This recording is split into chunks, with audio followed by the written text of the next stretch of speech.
Welcome back. It's News Hub Extra here on Silverbird News 24.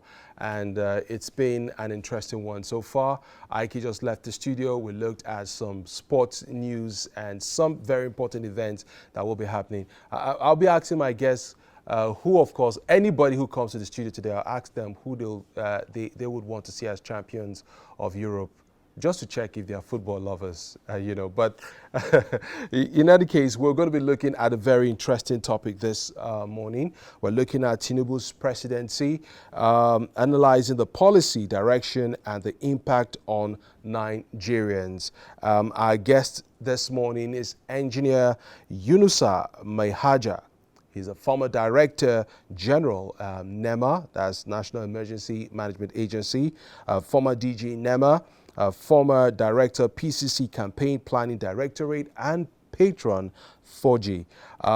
Thank you so much for coming through this morning. It's my pleasure. Thank you. You know, when I saw your name, I was pretty excited. Like, I'm going to be having an amazing conversation this morning. But then, like I said, I promised to ask everybody: are you supporting Manchester United or Inter Milan, or you don't watch football at all? No, actually, I already lost out on football watching. I don't watch football again. I was a player when I was a child, but no more. Okay. So much things in my head.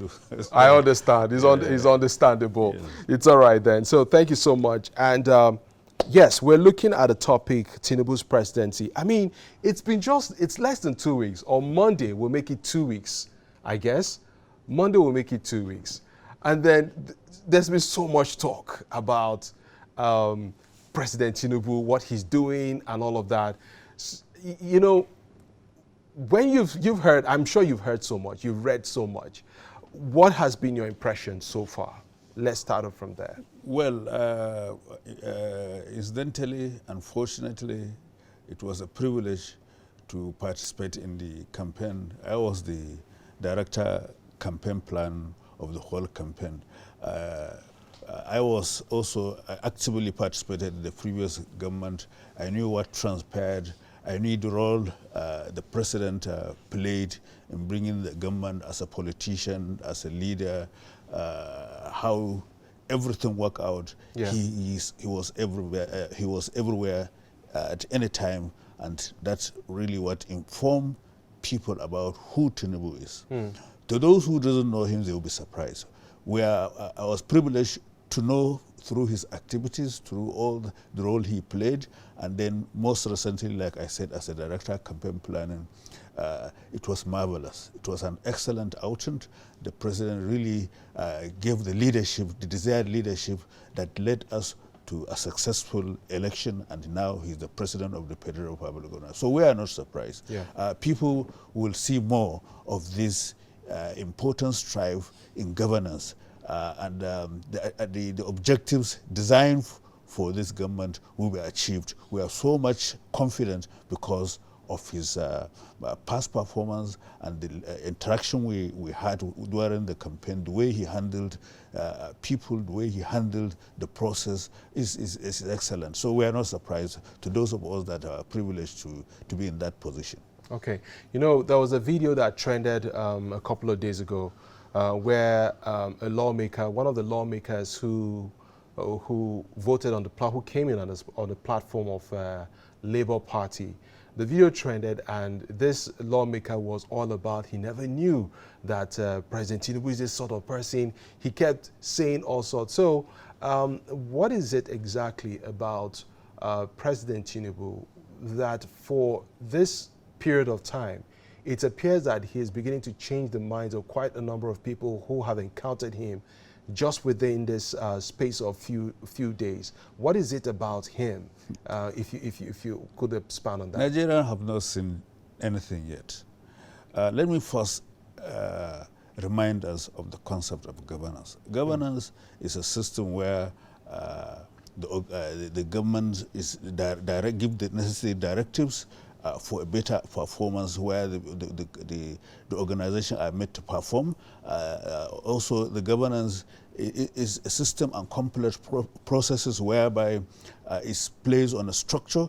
These structures are defined by the constitution and relevant laws. It also involves key players whereby these key players should optimize and sustain the economy,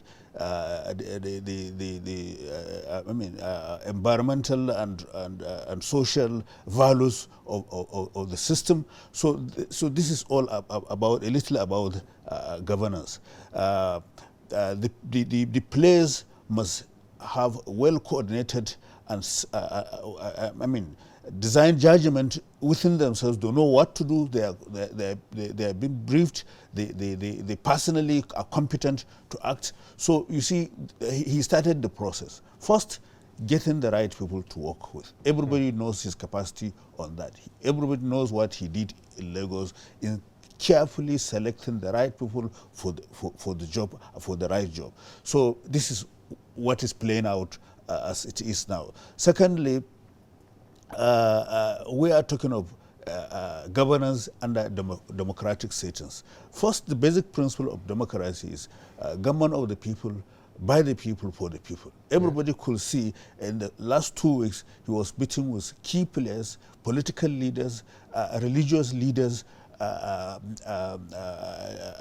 traditional leaders. Yeah. This is trying to bring people together to enlighten them what he has for the country. A manifesto is already there. Key things that need to be done for the country has been identified, analyzed, put together. So much brains were brought in doing that work. I was privileged to be in one of the meetings with the stakeholders, whereby about 11 governors raised key issues. Believe me, this gentleman, with all due respect, picked them one by one without jotting any note, he didn't forget what the other said or his colleague said. He picked them one by one and systematically addressed each and every point they raised. It was marvelous. That is when all the doubts anyone could have in that place of his capacity was removed, completely removed. All right, let's look at the fact that this has to do, some of these consultations have more or less been with the elites, you know, the political class, the traditional rulers, and like you've mentioned, he has also had meetings with the service chiefs, as it were. And one of the key decisions that this administration has made so far has been the removal of subsidy. Now, so much explanation has come to that effect as well. Oil marketers, major oil marketers have thrown their weight behind it. But then, we still cannot take away the fact that this has an adverse effect on or impact on the common man. Now, you have said all of this, but like the guy who would want to drive his taxi and buy a liter of fuel for 500 naira, or the guy who owns a barbing salon, we all know that power is not stable in Nigeria and has to fuel his generator. What should he be looking at even as he feels the bite of this change, talking about the removal of fuel subsidy, for instance? Well, to be frank with you, first we must agree with the fact that and acknowledge that those leaders that he has been meeting are close to the people. He met with the National Assembly, the senator-elects, the House of Reps-elects. He met with the traditional rulers just yesterday. Yeah. They are close to the people. What I traveled to Dorar most recently. I came back the day before yesterday. I came by road. I stopped to buy fuel. The comments from the fuel seller actually reminded us when this thing was designed that yes, it will have negative impact to the people. But the final analysis, the common man on the street will come to life, will come to be happy with it. But that little period where they will have that a little difficulty within a very short time, I believe, has started to manifest that it will soon be over. I sent for gas yesterday in my house. We used to buy it 9,500. It's already 7,500. This is to tell you that, yes, the designers of this policy, who really think that the subsidy must be removed, has really given it a big thought and understood that, yes, people will have some negative effects. Why do you think it was difficult for the previous government? I have to touch on this. Why do you feel it was difficult for the previous government to remove subsidy, even though they signed the PIA law during its time? Well, actually, the government was all partly involved in this process. I know all this. They have full understanding of the situation. They understood, and as a politician, the time the decision was taken was nearly during, before the election. It was a wrong time. You could understand the currencies of just that aspect. If the two decisions has been implemented within the same period, what could have happened?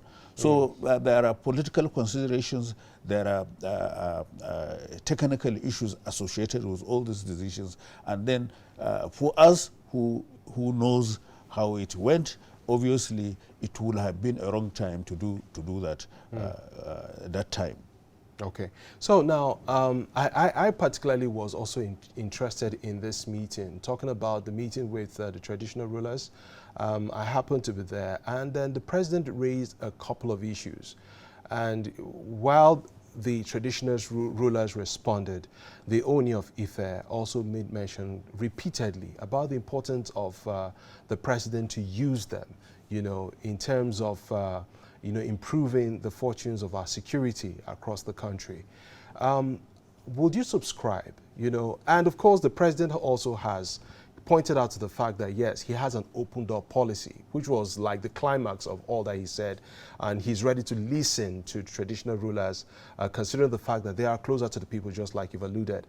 But then, would you subscribe to a fact where our traditional rulers are given a more constitutional role, or a constitutional role to play as it is, looking at all the conversations that have gone around, or the consultations between the presidency and the traditional institution?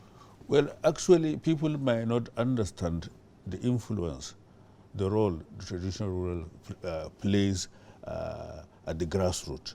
But I am from a grassroots. Yeah. I am from a town far north called Unguru. I know the roles they play within a community. Some of the social issues that comes about within the community, believe me, they outnumber the other issues that come up that people even talked about. So they don't have a constitutional role really written in the constitution, but the roles they play outweigh the imagination of whoever doesn't know if he should be told that what they do. So the rules are key to the stability of social life in the community. So people should know the role of traditional rulers, even though it's not in the constitution, but they play a very, very fundamental key role in our society. Okay, so having said that, let's look at the area of security, because for me that is also a very serious issue. Beyond the role that these traditional rulers play, how specifically can they assist the federal government in tackling the issues of insecurity? Because even the president made mention of that as well. The president made mention of it, and he has spoken about it even with the service chiefs. He spoke about the issue of sharing intelligence amongst all security agencies without hoarding it. He said that, I recall, in the first meeting he had with them. He also mentioned it last week when he was at the Counterterrorism Center as well.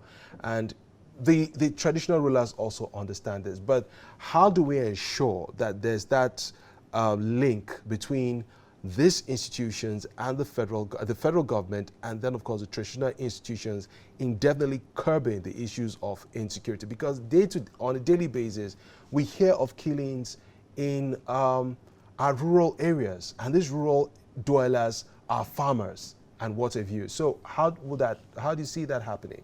You see, just like I have mentioned earlier on, the traditional rulers play a key role that many people doesn't even know what they are doing.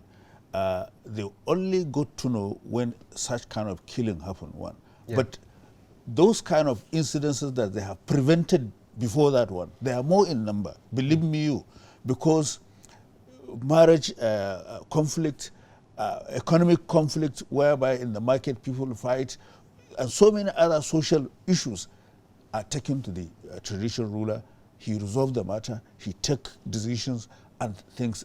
The DSS man in such kind of location knows the roles they play. DSS man normally is trained to see where conflicts will come, but take efforts to avert such kind of conflicts. And they know, they are in the position to know. If you ask them if they want to volunteer the information, what the traditional rulers really prevent in terms of conflicts and such kind of security challenges are more than those that even come out to the surface for people to see.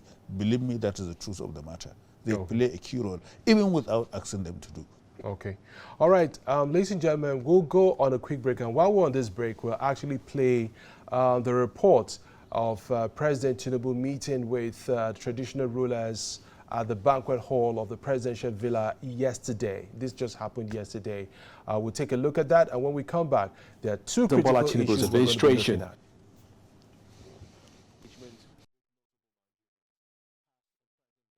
And elected lawmakers have been guests of the president.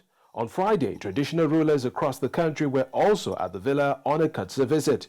They used the opportunity to show their solidarity and raise pertinent issues of national concern. To those who are lawyers, judges, and he decided to call the businessmen, we are all here.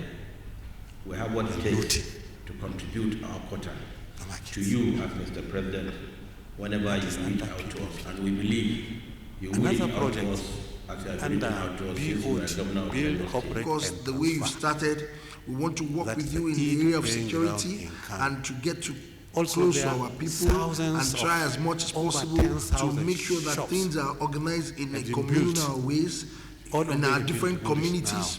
So that Responding, President TINUBU assured the traditional rulers that unifying the country and improving the economy of Nigeria is very important to him.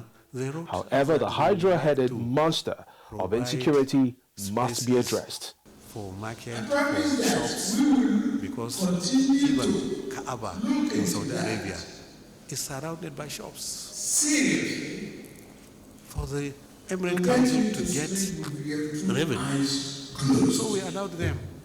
And then they started agreement with individual developers. Over 10,000 shops have been developed, and many traders have rented the buildings. I wish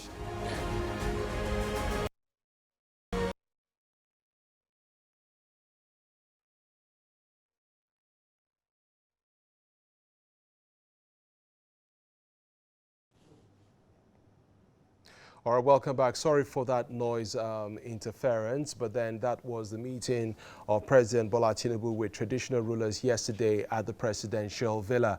So my guest is still here in the studio, and we are looking at the topic this morning. That's Tinubu's presidency, analyzing the policy direction and the impact on Nigerians. And earlier on, my guest made mention of the fact that President Bola Tinubu has been in constant consultation with various stakeholders. And one critical stakeholder, which I will be looking at right now, are the National Assembly members. Recall that the 12th Assembly will be coming up officially to an end today. The valedictory will be on today, talking about the Senate, and after that, by next week on Tuesday, a new Senate, the 10th Senate, will be inaugurated. But then the biggest conversation that has been going on right now is who will emerge the leaders, or who will emerge leaders in the 10th Assembly. I'm sure that is also a source of concern for you, Engineer Yunusa. Who will become the leader? Because beyond all of the consultations, you still cannot take away the fact that there are people who are still ambitious. Yes, the president has met with both members of his party and the opposition as well. Do you think that has played any role in swaying, or perhaps, yes, swaying the choice, the decision of will-be voters, talking about leadership of the National Assembly, to the preferred candidate of, you know, the ruling party? That is good leadership played out from the president. He consults, he discusses, he negotiates with all parties, those that support his own vision and those that does not even support his vision. this is leadership playing out, good leadership playing out. So for party members, I am a APC member, a stakeholder for that matter. I must tell you that every good party leader must follow the direction of his party. Party supremacy is key to a successful democratic government. So the party has taken a position after a wide consultation, after a wide, open discussions with all the stakeholders. They look at the politics, they look at the people, they look at the regions, they look at the country as all before they took that decision. I expect every right-thinking party member should key in for harmony. We all recall what happened in 2015. Yes, when the party decision was defaulted, when the party decision was debunked, you see how it affected the government, how it affected the process of governance that time. So we should not, any conscious Nigerian should not allow that to repeat itself. That is one. And I must tell you that the President, Bola Ahmed TINUBU, is doing his best, and I think no one could do better. And I believe with what he's doing, we'll have a very quickly, what are you expecting on Thursday or Wednesday? Of course, I really expect the party decision will overwhelmingly be accepted by all members. I believe so. All right, so we're almost rounding up the conversation, and you know, it's just 2 weeks, so we may not have so much to talk about, but then you know, with governance, you always you can't predict how these things happen. There's always something to talk about. And just before we all went to bed last night, we heard the information from the Office of the Secretary to the Government of the Federation of the suspension of the governor of CBN, talking about Godwin Emefiele. Did that come to you as a surprise? No, it wasn't, because ask the common man on the street. The hatred because of the policy, inhuman approach to the policy before the election, it was really inhuman. Like I told you, that I'm always at home. I'm very close to the people. I know how we suffered. Even with my privileged position, it took me 2 months to get 5,000 naira cash.